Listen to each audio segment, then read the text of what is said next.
Hello, आता हूं।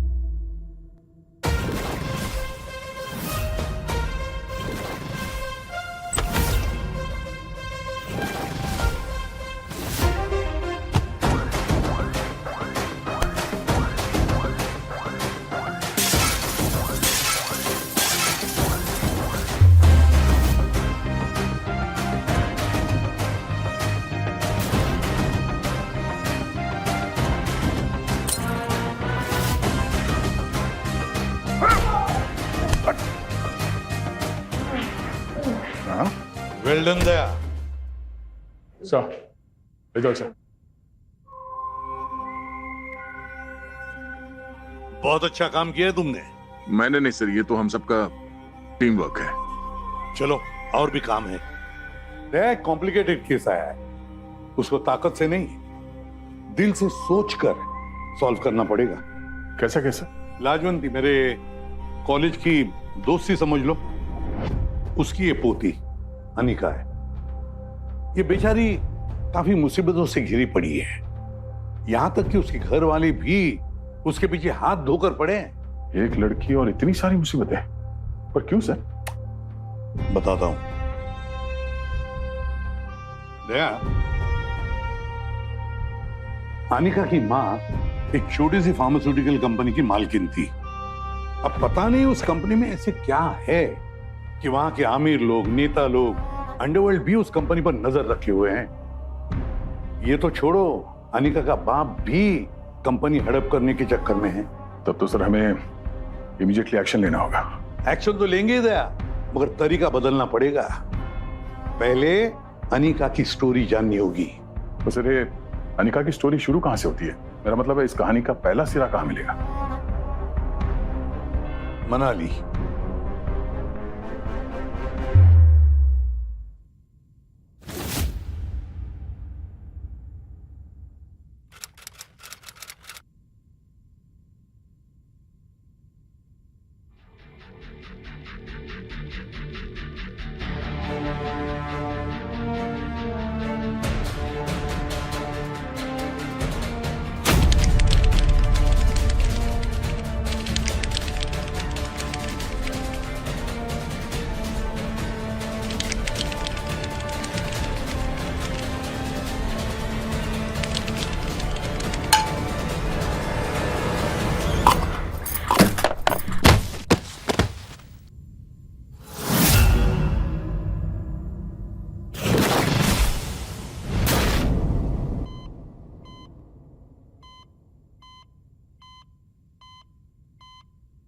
मम्मा,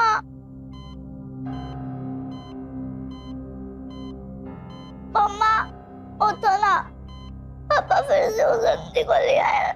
वो पापा के साथ आपके कमरे में। मम्मा प्लीज उठो ना, मुझे बिल्कुल अच्छा नहीं लग रहा। उनको बाहर निकालो। मम्मा प्लीज ना उठो।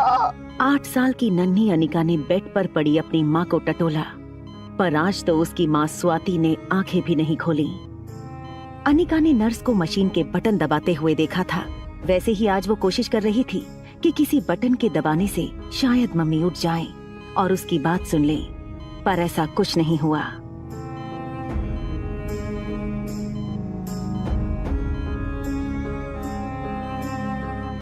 तभी अनिका की नानी रूम में आई।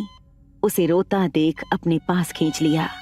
बेटा नहीं, बेटा रोते नहीं, इधर आओ। क्यों रो रहा है मेरा बच्चा? रोते नहीं। चलो रूम में चलते हैं, चलो नानी स्टोरी सुनाती है अच्छी वाली। चले, रोते नहीं बेटा, रोते नहीं। नानी ने अपने हाथों से अनिका के कान बंद कर दिए, पर अब अनिका के सब्र का बांध टूट चुका था। नहीं जाना, नहीं जाना वहां, नहीं अनिका नहीं।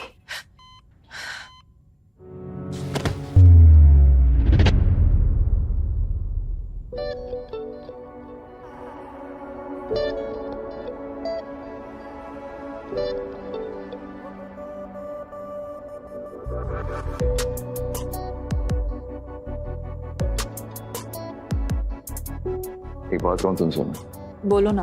जब भी मुझसे मिलो ना, ये ड्रेस पहन के आया करोगे। बहुत बहुत सेक्सी लगती हो ड्रेस में। मगर मुझे ना तुमसे एक शिकायत है। मुझसे शिकायत नहीं? क्या? ये कि तुम मुझे टाइम नहीं देते। वो जल्दी से दौड़कर ऊपर वाले कमरे में पहुंची, पर वहां का नजारा देख उसके होश उड़ गए।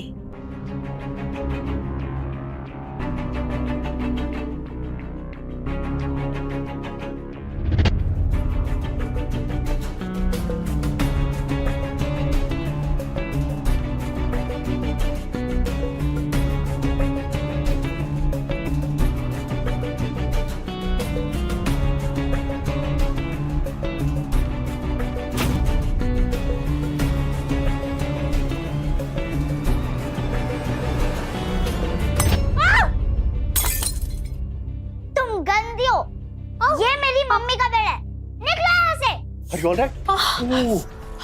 लड़ा गया यार, डर तो नहीं हो रहा तुमको? हाँ? देख इधर की लड़की और तेरी 4 गज लंबी जबान, तेरी माँ तो वहाँ अधमरी पड़ी है और तू, आज तुझे छोड़ूंगी नहीं मैं। हाँ, आज मैं तेरी जबान ही काट डालूंगी, समझी? तेरी शामत आई है, शामत, आज तेरी मौत पक्की है।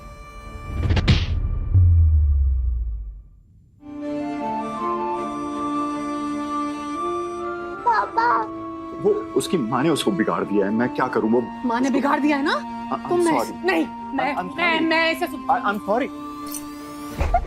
अरे क्या कर रही हो तुम?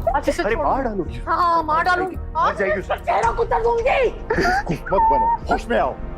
तुम्हें पता है वो लड़की लॉटरी हमारे लिए, वो लड़की लॉटरी हमारे लिए, वो जो कंपनी है उसी के नाम पर है। मनीषा चुप हो गई, पर उसकी चोट का दर्द शांत नहीं हुआ था। I can't believe this. तुम इतने फट्टू निकलोगे मुझे नहीं पता था। मैं तुम जैसे इंसान के साथ शादी नहीं कर सकती जो मेरे लिए स्टैंड भी ना ले सके। ऐसा कहकर मनीषा ने गौतम की मर्दानगी को चैलेंज किया था।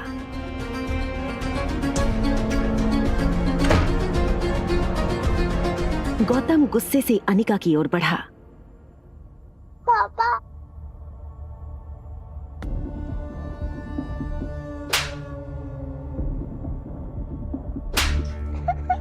क्या करे गौतम? छोड़ इसको। क्या करे गौतम? बापू या जल्लाद कोई ऐसे मारते अपनी औलाद को?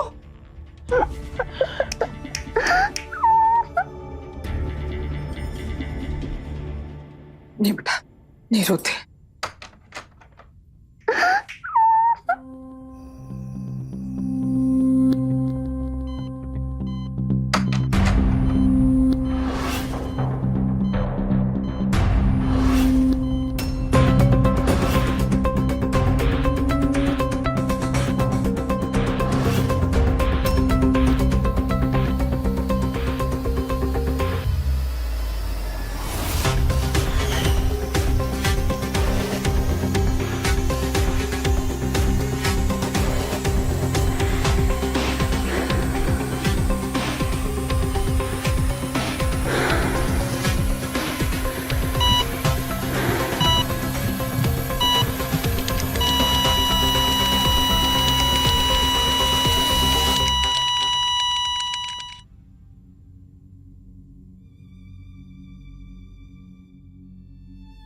अनिका के पास अपनी बात कहने के लिए कोई नहीं था। उसने अपनी डॉल को गले लगाया, पर अचानक से उसके रूम का दरवाजा खुला और उसने देखा तो पापा बाहर खड़े थे। अनिका को लगा कि पापा उसे मनाकर बाहर ले जाएंगे और आइसक्रीम खिलाएंगे। पापा तुम्हारी माँ मर चुकी है।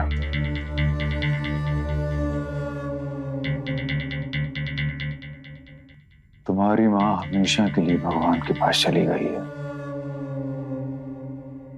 अब कभी लौट के नहीं आएगी। और मैं तुम्हारा पापा, जो आज आंटी आई थी ना घर पे, उनसे शादी करने वाला हूं। मनीषा नाम है उनका। कल मनीषा और उनकी बेटी हमारे घर पर आएंगे हमारे साथ रहने के लिए, और तुमको उनकी हर बात माननी है।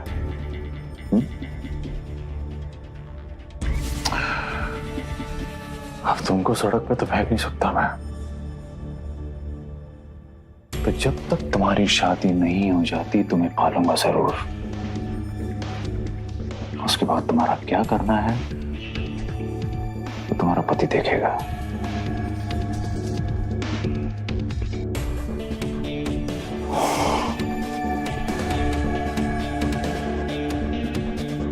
ये पहन लेना।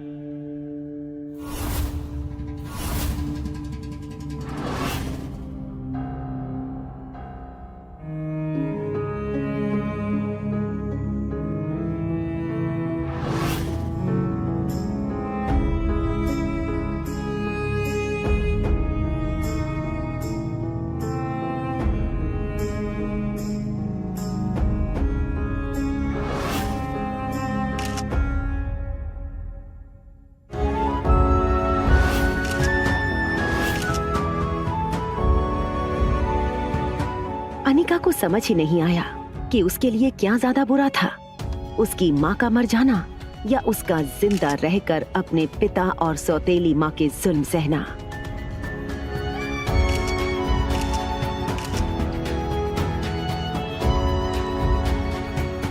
अनिका,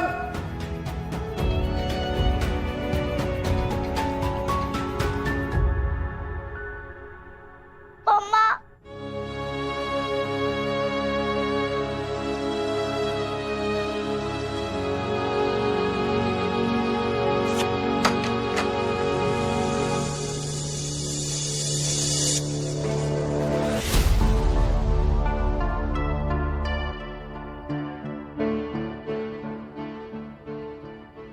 मेरी मम्मा ने कहा है कि अनिका के कमरे से मुझे जो पसंद आए वो ले लो।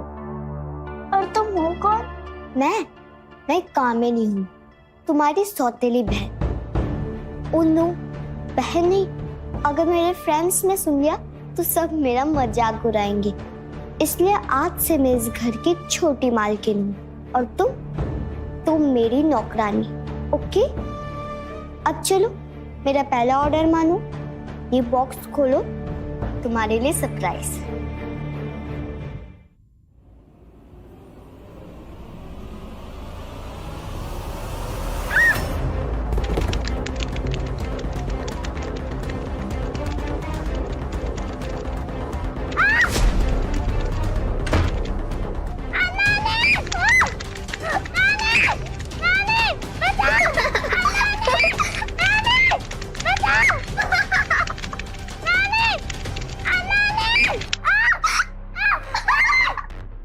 अनिका, तू ठीक है बेटा?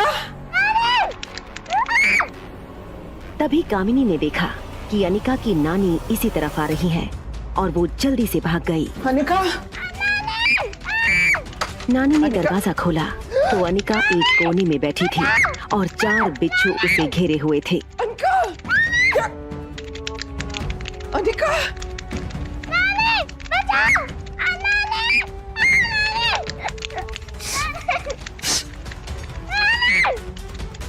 आजा, जा।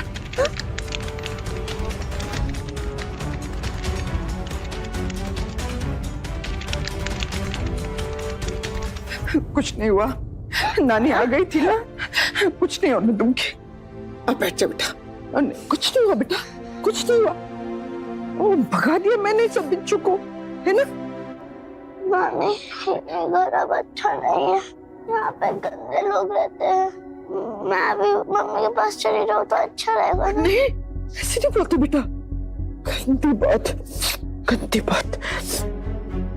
तेरे को पता है, तू जब बड़ी होगी ना तो तू इतनी स्ट्रांग हो जाएगी कि ये कामिनी तो क्या, बिच्छू भी तेरा कुछ नहीं बिगाड़ पाएगा। मेरा स्ट्रांग बच्चा।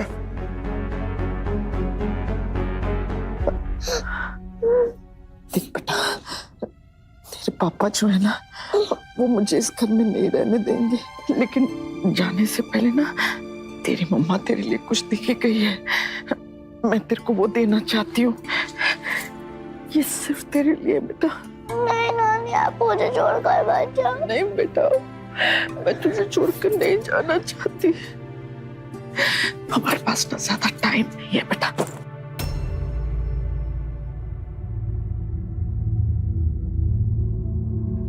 बहुत सेवा कर ली आपने हमारी। स्वाति भी जा चुकी है, आप भी जाएं। बेटा मैं इस हाल में छोड़कर कैसे जाऊं? वो उसका बाप जिंदा है अभी, इसकी चिंता करने की जरूरत नहीं है आपको। इनका सामान बाहर करो प्लीज। चाहिए चाहिए प्लीज जल्दी।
अब मनीषा और कामिनी के लिए कोई पाबंदी नहीं रही।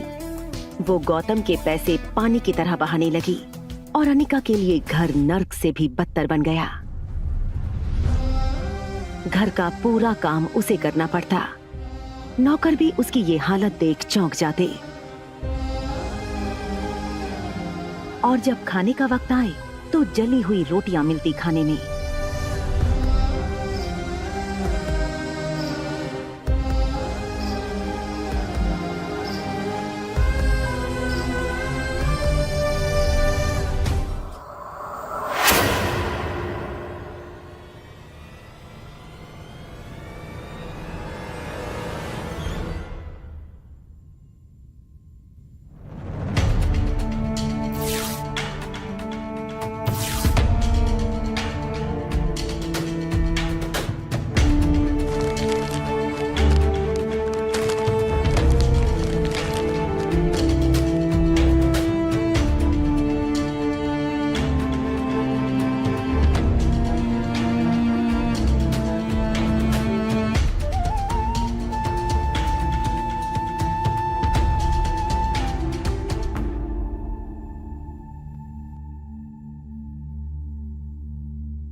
पर मनीषा यहाँ नहीं रुकी। अनिका उसकी बेटी कामिनी से मुकाबले में बहुत ज्यादा सुंदर थी और ये बात मनीषा को खाती रहती थी। इसी कुढ़न के चलते मनीषा ने एक ऐसी चाल चली जिसे सुनकर शैतान भी शर्मा जाए। अनिका को खाने के बाद गोलियां मिलने लगी, कभी लाल तो कभी पीली, कभी हरी तो कभी नीली। उसके लिए अलग से खाना बनने लगा, ज्यादा से ज्यादा तेल वाला।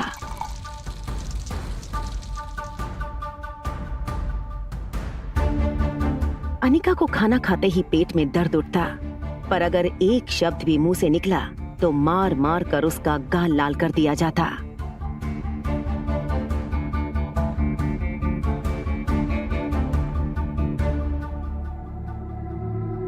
पर एक दिन इन जहरीली गोलियों ने अपना जहरीला असर दिखाया। खाना खाते ही उसे उल्टियां होने लगी और सारा फर्श गंदा हो गया।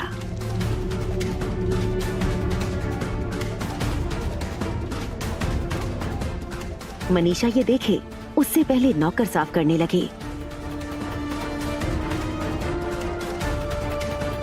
पर कामिनी ने ये देख लिया और मनीषा गुस्से में लाल होती हुई आई। पारस रुको, क्या किया ये? अरे मनोज लड़की, सारा घर गंदा कर दिया तूने मेरा। अब क्या इस महारानी के लिए होटल से खाना मंगवाना पड़ेगा? रुक जा, तुझे आज बताती हूँ।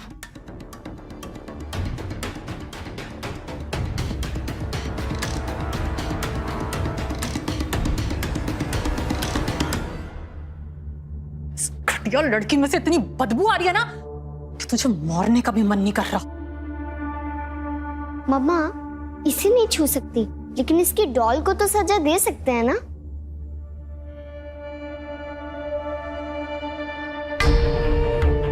वाह कामिनी बेटा, तू तो सच में मेरा खून है। आज मैं सिर्फ देखूंगी। कामिनी, गो, जस्ट पनिश हर।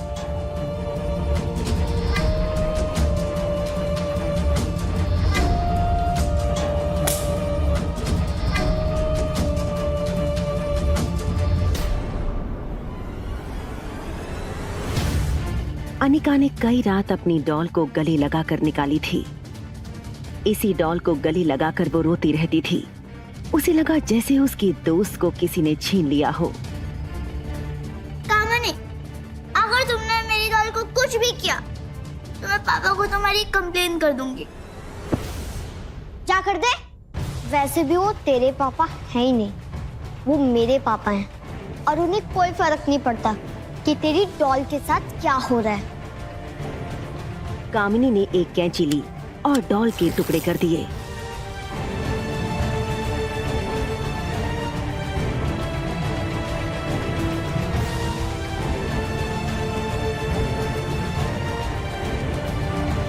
अनिका का इकलौता फ्रेंड भी उसने छीन लिया।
मम्मा,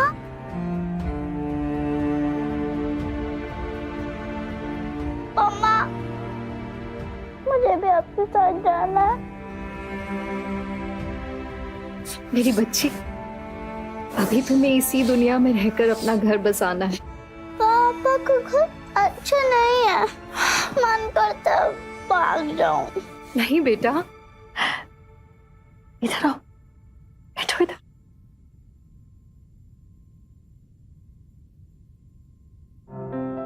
अनिका, मेरी लाडो, तुम्हें खुद को मजबूत बनाना होगा। अभी तो बहुत सारी मुश्किलों का सामना करना है मेरी बेटी को। घबराना नहीं है। जब सही समय आएगा तो बहुत सारे अच्छे और सच्चे लोग आएंगे, तुम्हारी मदद करेंगे। लेकिन तब तक आप अपने आप को संभालोगे ना? तो जरूरत पड़ने पर मम्मा फिर से आएगी अपनी बेटी के पास, लेकिन तब तक तुम अपना ख्याल रखो। प्रॉमिस करो, पक्का प्रॉमिस?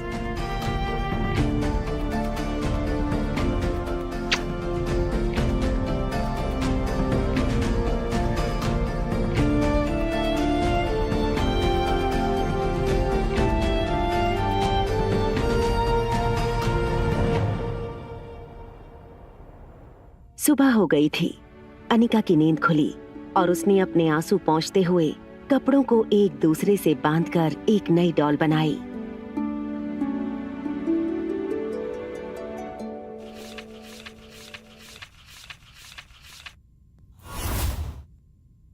इन बीते 10 सालों में अनिका ने खुशियों का तहे दिल से इंतजार किया था और आज फाइनली वो बहुत खुश थी।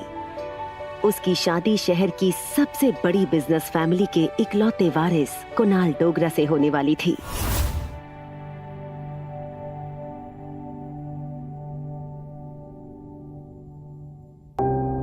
कुणाल और उसके दादाजी की आंखें फूट गई हैं क्या, जो मेरी कामिनी के होते हुए इस मोटी के साथ जिंदगी की लड़ाई लड़ने चला है?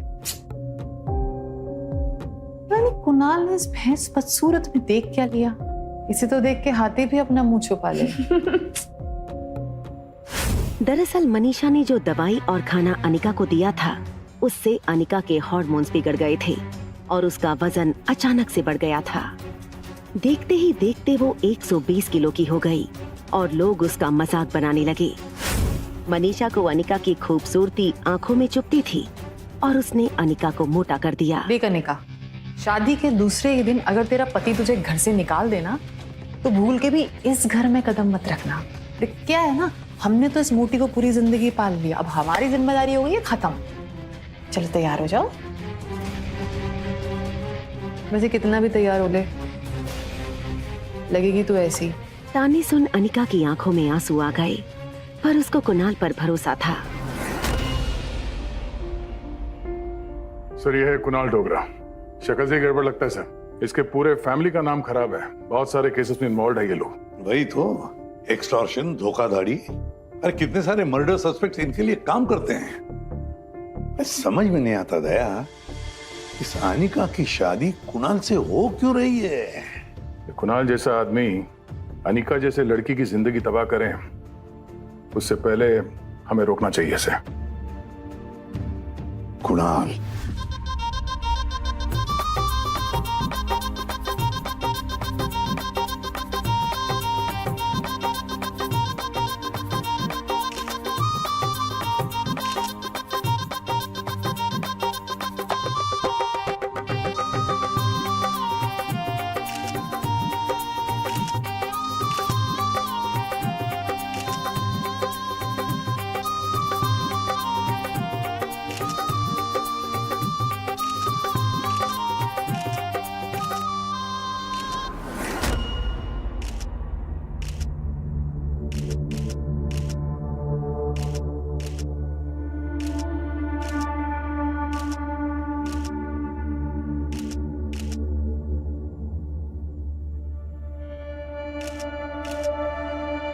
अनिका की सारी प्रॉब्लम्स आज खत्म होने वाली थी। शादी खत्म हुई और अनिका को किसी ने एक पर्ची दी। उसमें लिखा था कि उसकी शादी का गिफ्ट ऊपर वाले कमरे में इंतजार कर रहा है।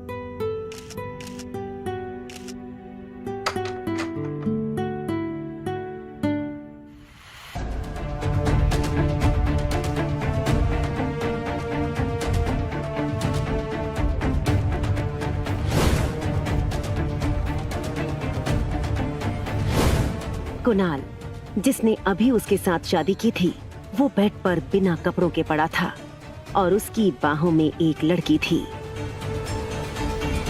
इतना बड़ा धोखा, आखिर क्यों? तभी वो लड़की अनिका की तरफ मुड़ी। वो और कोई नहीं, उसकी ही सौतेली बहन कामिनी थी।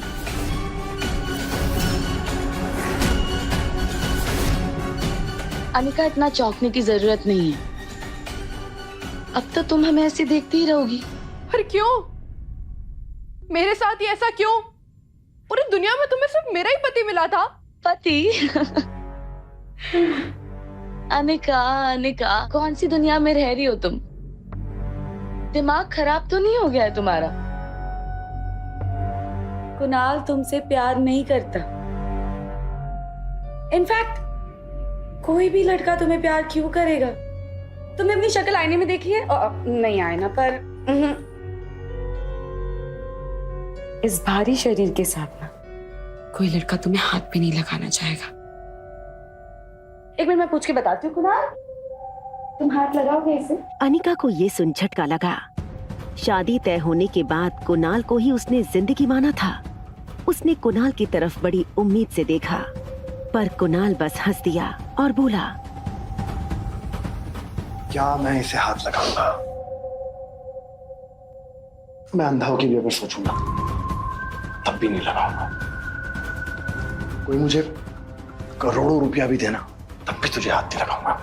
अनिका को लगा जैसे वो जिंदा है पर सांस नहीं ले पा रही है। उसने रोते हुए पूछा, तो फिर शादी क्यों की? और तुम्हें क्या मिल जाएगा मुझे ऐसे जेल में कैद करके? हाँ, तुम्हें परेशान करने के लिए ना मुझे किसी रीजन की जरूरत नहीं है। बाय द वे अनिका, तुम्हारे पीठ पीछे मैंने कुणाल के साथ क्या क्या किया है ना, इसका तो तुम्हें अंदाजा भी नहीं है।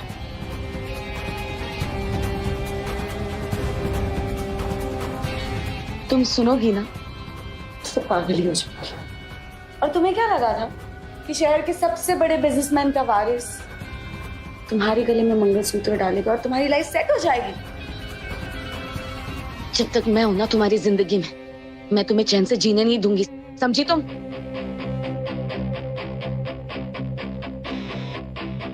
सुनो अनिका, ऐसा है कि तुमको मैंने तस्वीर देखते ही रिजेक्ट कर दिया था। शादी करने का मेरा मन नहीं था। अब पहाड़ के नीचे दब के मरने से तो अच्छा था कि मैं आत्महत्या कर लेता, हैं? स्वर्ग सुधार लेता। तुम भी खुश, हम भी खुश। दादाजी, पता नहीं क्या देख लिया तुम में उन्होंने। जिद बांध बैठे, इससे शादी नहीं करेगा तो जायदाद नहीं दूंगा। अगर ये धमकी नहीं मिलती ना मुझे कि जायदाद से बेदखल कर दूंगा, मैं कसम से शादी नहीं करता। लेकिन सच में कमी नहीं। सुनो, तुम थोड़े ज्यादा कपड़े पहन के नीचे आ जाओ। दादाजी ने अगर तुमको ऐसे देख लिया ना, बड़ी दिक्कत हो जाएगी।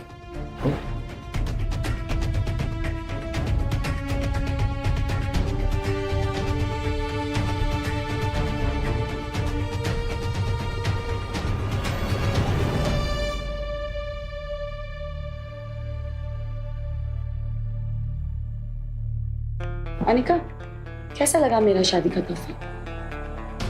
शादी तुम्हारी और सुहाग रात मेरी। बाय द वे, ये प्लीज हुक लगा देना ना। अनिका प्लीज। नहीं, कोई बात, मैं कुणाल से करवा लूंगी। अनिका की बर्दाश्त खत्म हो चुकी थी। उसके पेट में जोर से दर्द हुआ। वो वहीं पेट पकड़कर कुर्सी पर बैठ गई। तभी अचानक उसकी नानी अंदर आई। अनिका, अच्छा वो तू मुझे मिल गई बेटा। ये तेरी चिट्ठी, तेरी अमानत मैं कितने सालों से लेकर घूम रही हूँ। तो तू ये चिट्ठी ले और मुझे इस जिम्मेदारी से आजाद कर बेटा। क्या हुआ? तू ठीक है बेटा? इधर अनिका की आंखों के सामने अंधेरा छा गया।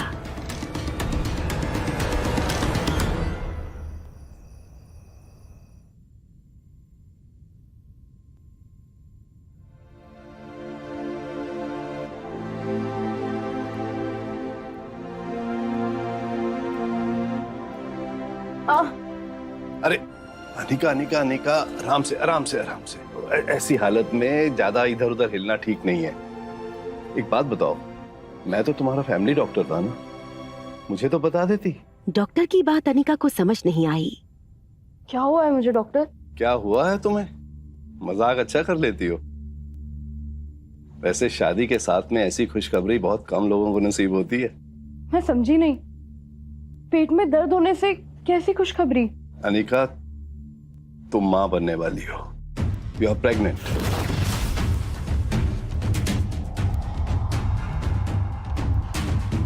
नहीं डॉक्टर, ये नहीं हो सकता है। आप क्या मजाक कर रहे हैं? It's not possible. डॉक्टर आज तक जिंदगी मेरे साथ मजाक करती आई है, और अब आप भी। आप प्लीज मुझे कोई दवाई दे दीजिए, सब ठीक हो जाएगा। लिसन टू मी, तुम प्रेग्नेंट हो और वो भी 4 महीने की। I am certain. ये सुन अनिका की रूह कांप गई, क्योंकि आज तक किसी लड़के ने उसे हाथ तक नहीं लगाया था। तो बिना किसी लड़के के करीब आए वो प्रेग्नेंट कैसे हो सकती थी? इट्स नॉट पॉसिबल, ये नहीं हो सकता। डॉक्टर, डॉक्टर प्लीज मेरी मदद कीजिए, मेरे ऊपर किसी ने कोई जादू कर दिया है। Okay okay, listen to me, don't get panic. मैं समझता हूँ ऐसे में लड़कियां अक्सर डर जाती हैं। अच्छा मेरी बात सुनो। अगर तुम ये सुनोगी तो you will feel better, you definitely feel better. ये यहाँ लगाते हैं और आप सुनो। डॉक्टर नायक ने अनिका को शांत किया और उसे पेट में पल रहे बच्चे की धड़कन सुनाई। तभी किसी की आवाज आई। अनिका, तूने हमारे पूरे खानदान की इज्जत मिट्टी में मिला दी। अनिका के पापा गौतम गुलेरिया और पति कुणाल डोगरा वहां पहुंच चुके थे। प्रेग्नेंट और भी 4 महीने की, किसके साथ और कहां मुंह काला किया तूने?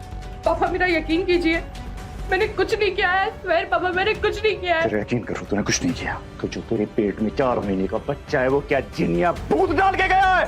पापा मुझे नहीं पता। शादी के लिए मना क्यों नहीं किया? हाँ? मेरी मजबूरी थी, मेरे दादाजी ने मजबूर किया था शादी के लिए। तुम्हारी क्या मजबूरी थी? 4 महीने का बच्चा पेट पे लेके मेरे साथ फेरे लिए तूने। Shame on you. इस रूम में अगर किसी को शेम करना चाहिए ना तो वो तुम हो कुणाल। ठीक है, हटो यहाँ से। इतनी हिम्मत हो गई, तेरी जबान इतनी खुल गई। गौतम जी, मेरे पूरे खानदान की इज्जत दांव पे लगी इस लड़की की वजह से। तो अब जरा बताएं कि करना क्या है? करना क्या है? इसके पेट में जो नाजायज बच्चा है उसे मारना है, और क्या करना है? ये सुन अनिका बेहद डर गई थी। गौतम जी नहीं। पीछे, बीच में नहीं, इज्जत का सवाल है। पीछे। पापा नहीं। पापा, कुणाल छोड़ो मुझे। पापा।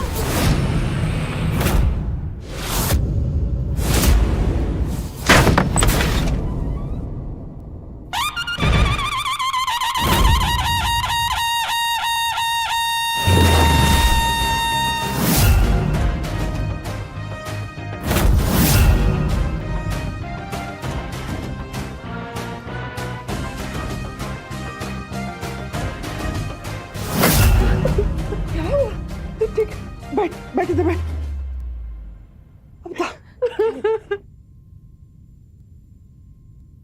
अनिका, डरना मत बेटा, अब तुम्हें कोई कुछ नहीं करेगा। आज से तुम मुक्त हो चुकी हो इस हैवान गौतम के बंधन से।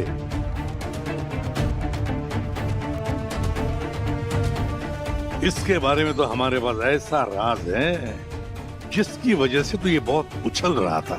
चीफ की बात सुन गौतम का गला सूख गया। अनिका, तुम्हें एक ऐसी बात बताने जा रहा हूं जिससे शायद तुम्हें सदमा पहुंच सकता है। तुम्हारी मां इस गौतम के बारे में ऐसा सच जानती थी कि अगर वो समाज के सामने ले आती तो ये किसी को भी मुंह दिखाने के लायक नहीं रहता, और शायद उसी वजह से उसकी जान चली गई। तुम जो कोई भी हो, हमारे मामले में दखल मत दो। मेरे रहते मेरे बॉस के ऊपर कोई हाथ लगाए और उसके शरीर से उसका हाथ जुड़ा हुआ हो, ऐसा हो नहीं सकता। आइंदा ये गलती करेगा ना, ये हाथ तोड़ के दूसरे हाथ में दे दूंगा, समझा? हाथ छोड़, हाथ छोड़, हाथ छोड़। चल वहां पे, आगे से चल। तुम लोग आके हो कौन? अरे क्यों आए हो? क्या चाहते हो? शायद ये पहचानता नहीं है हमें। वो अपने पापा गौतम की तरफ बढ़ी और उसकी गर्दन पर वो चाकू रखकर बोली, बस बहुत हो गया अब। या तो अब आप सच बताएंगे या फिर ये लोग।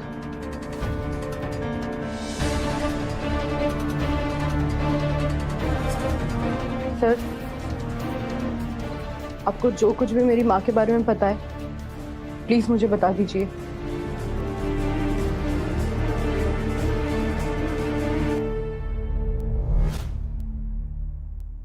सर, अनिका की माँ के मौत से पर्दा उठाइए ना। क्या होगा अनिका का अगला कदम जब उससे इस मर्डर की सच्चाई के बारे में पता चलेगा? एक बात समझ में नहीं आ रही है कि अनिका के माँ ने उस खत में क्या लिखा था जिसकी वजह से अनिका की जिंदगी बदल गई। सर, शायद इस लेटर के जरिए हमें ये पता चल जाए कि कुणाल के दादाजी कुणाल की शादी अनिका को देखने के बाद भी कुणाल के साथ क्यों करवाना चाहते थे। कहीं इसके पीछे कोई चाल तो नहीं थी उनकी? इन सारे सवालों का जवाब जानने के लिए डाउनलोड कीजिए पॉकेट FM और सुनिए अनिका की राज भरी कहानी, एक लड़की को देखा तो।